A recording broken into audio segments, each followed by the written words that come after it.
Man, we just can't catch a break.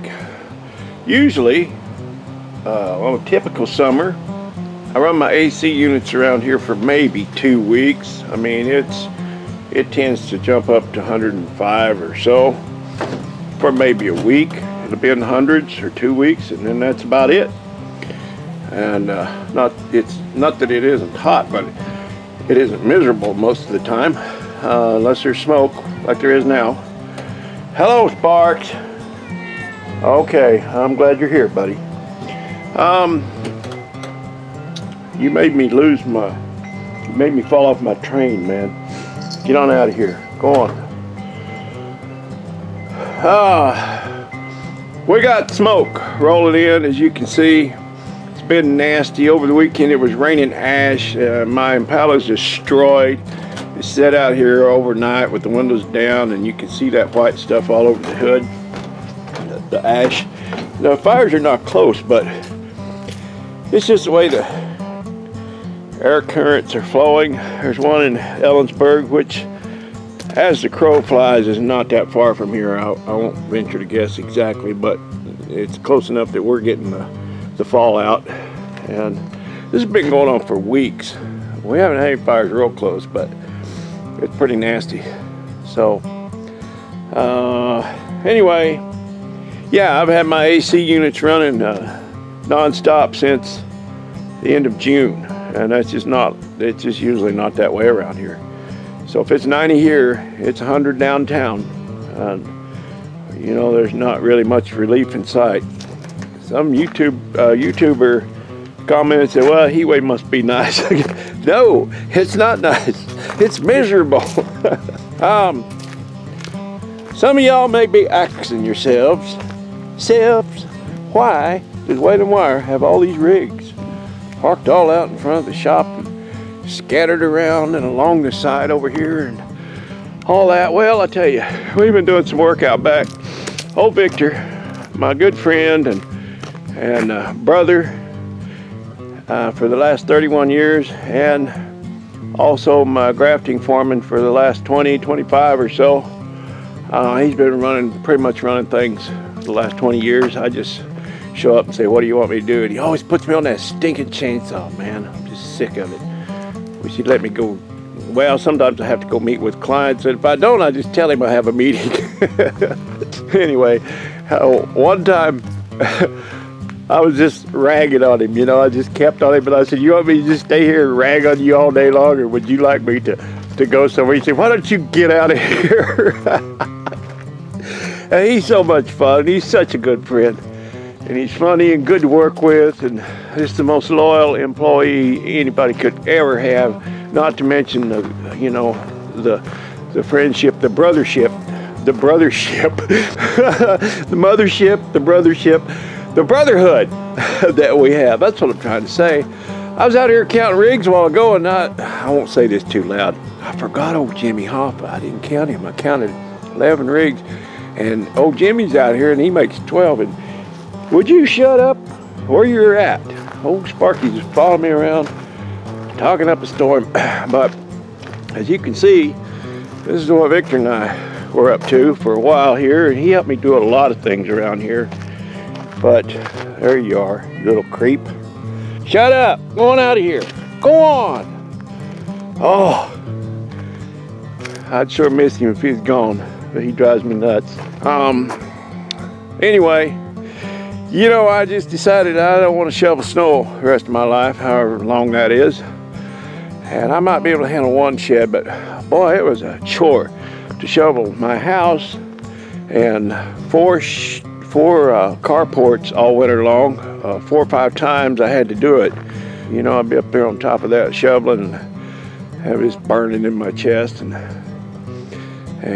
y'all know the rest of that story. But anyway, I could do it now, probably by winter. Well, I don't know. My chest is really sore all the time. The other morning it was really bad, and I said, Victor, you hefted all them poles in place, you know, 6x6s. Why am I so sore? He goes, well, you're tamping that concrete all day. And so I was pulling and pushing that big heavy tamping rod. So that's what did it. But anyway, we we've been out here setting some posts and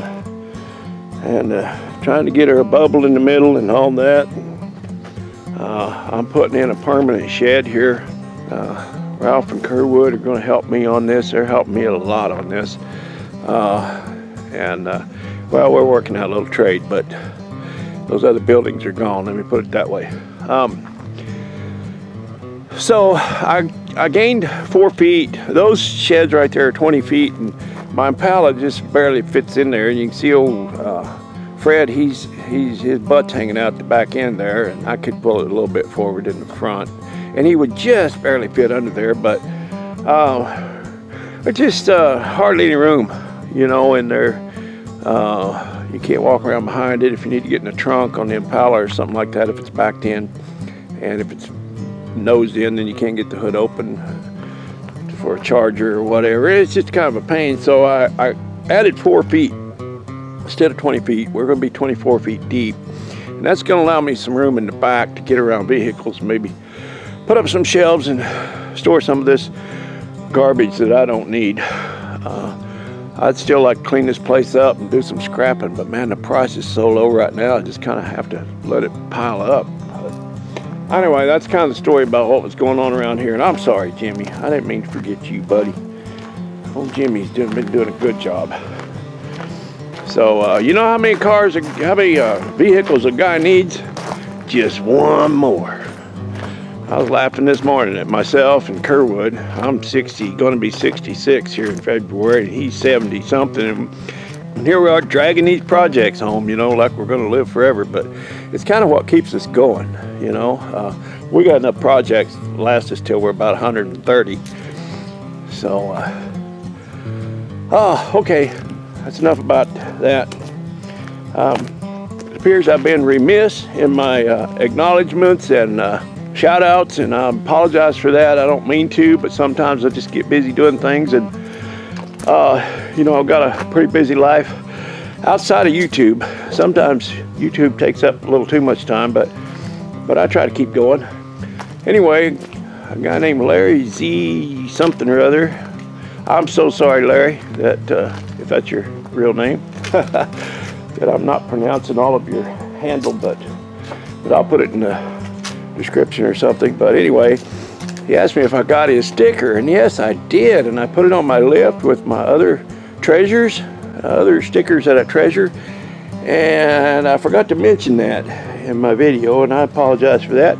Another guy did some real nice guy did some artwork for my channel. If you go to my homepage, you'll see the artwork that this guy sent to me free of charge, and did a beautiful job, and I appreciate it so much. And I failed to give him a shout out too, and I apologize for that. I looked this morning for 20 minutes, 30 minutes probably, 20 minutes at least, trying to find your comment, sir, so I could get your name and right on here, but I could not find that comment.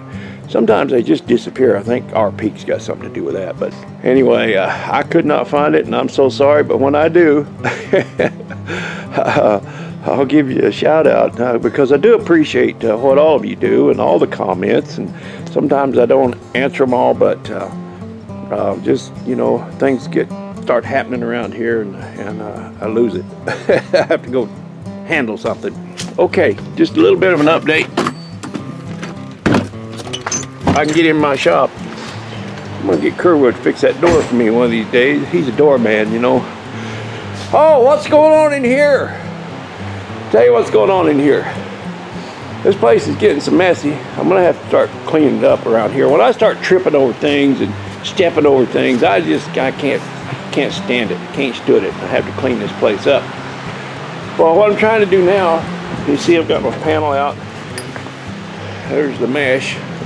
Expanded metal that goes where that template is in place right now.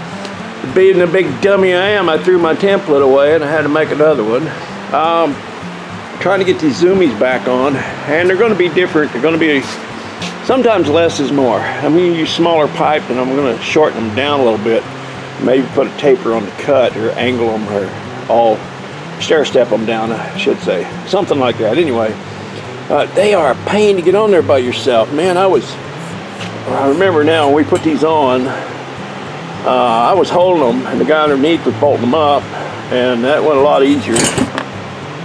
And I'm having to shorten these down a little bit to get it below my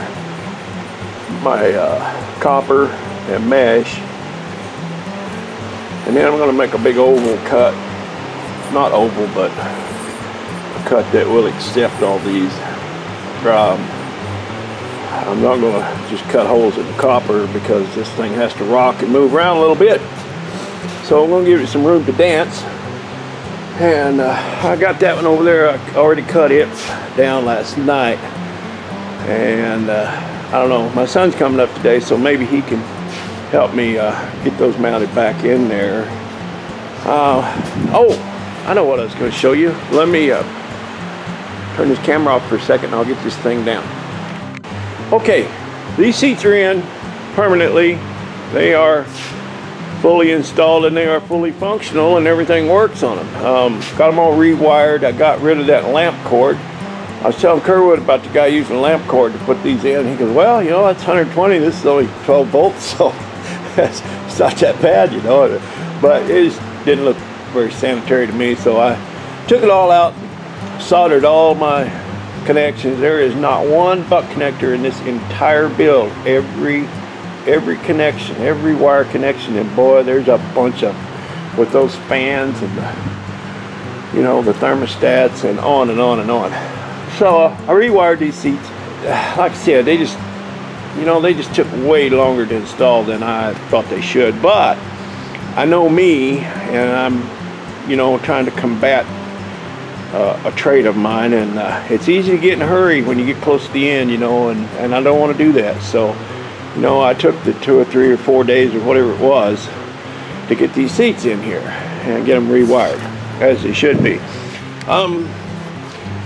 As you can see, I used some wire loom and kind of buttoned everything down there, and I could have ran this behind the cab so it didn't go on the floorboard over that way and over the hump, but I kind of like the looks of that actually.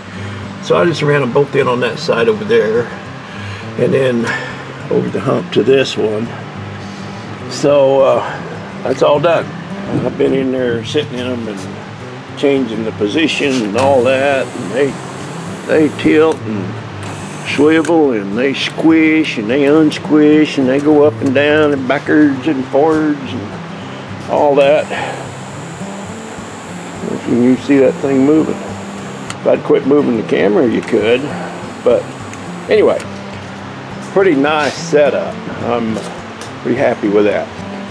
By the way, you guys, there's a fellow on YouTube. If you're not watching him, you should be. Go check him out. The YouTube name is Rusty Rods. I was watching his video this morning on his 4-link suspension, and man, it was just deja vu. He just had to do exactly the same thing that I did on this with the 4-link, the triangulated 4-link, and the airbags and the ride height and all that.